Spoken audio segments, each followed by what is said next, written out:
So this is my journey into making a ruler. Now, this isn't any ordinary ruler. It's one that can bend. So this all started when my friend smashed my ruler on the ground. It smashed into pieces, and I haven't got a replacement for it yet. So I thought it would be a great idea for me to reprint one. Step 1. Brainstorming. So, this is our pieces, right, of my broken ruler. Now, we need to figure out how we can put this in here.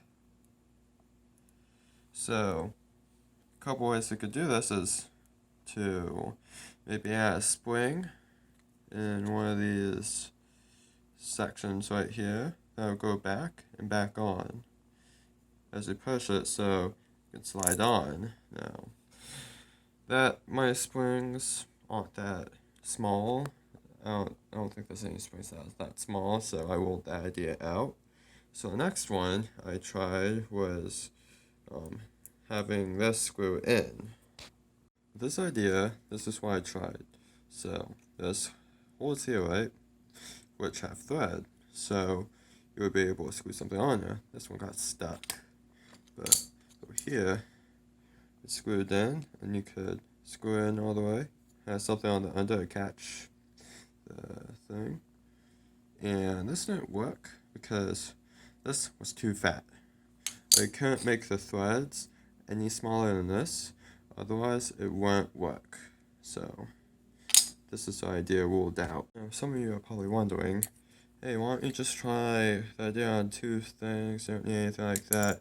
Just try to put something on there. Well, that's what my friend thought, but this can't actually fit because the hole's in there and it doesn't have enough gap space to go in there.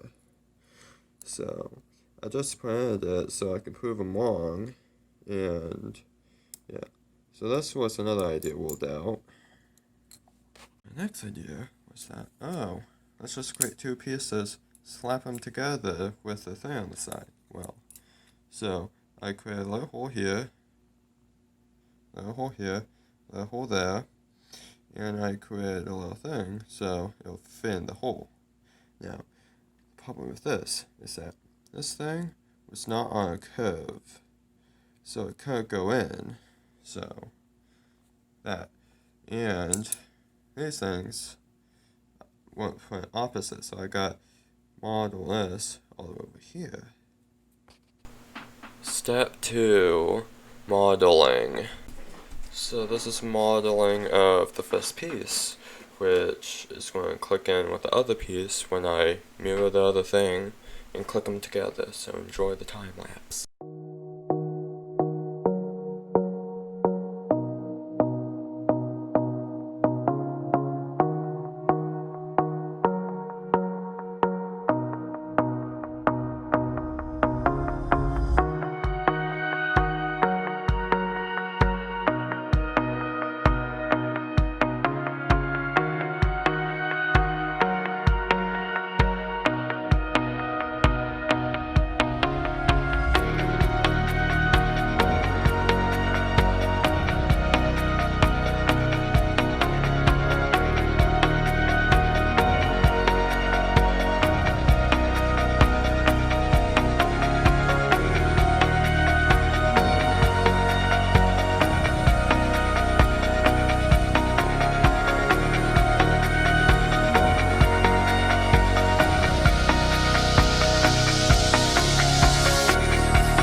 printing. So this is the final product. So as you can see here, it bends pretty well because you attach this to points. Now you see these little indents here. That doesn't really mind me because on the other side it's really smooth. Still see the indents, but still doesn't bother me. All I need is that functionality to it. And now this is how you assemble it. So here's two parts that go together, right? And then you hammer them in like that, but you have to have two hands for it. And then, now this is just a broken piece that I used. It doesn't have the long thing like this one does. This one does have the long thing. This one has the long thing. And just put them together like that. And here's the metal piece, if you were wondering. And that's it. That's my ruler. I say it's pretty much a success. It's pretty good. So that's my ruler. Now, I didn't have a time lapse for the third step because I don't have a time lapse camera, so for future time lapses, if you want to help me get a time lapse camera, I have a Patreon page and the link is in the description. And also, if you want to print the ruler yourself, I put the files in the description as well.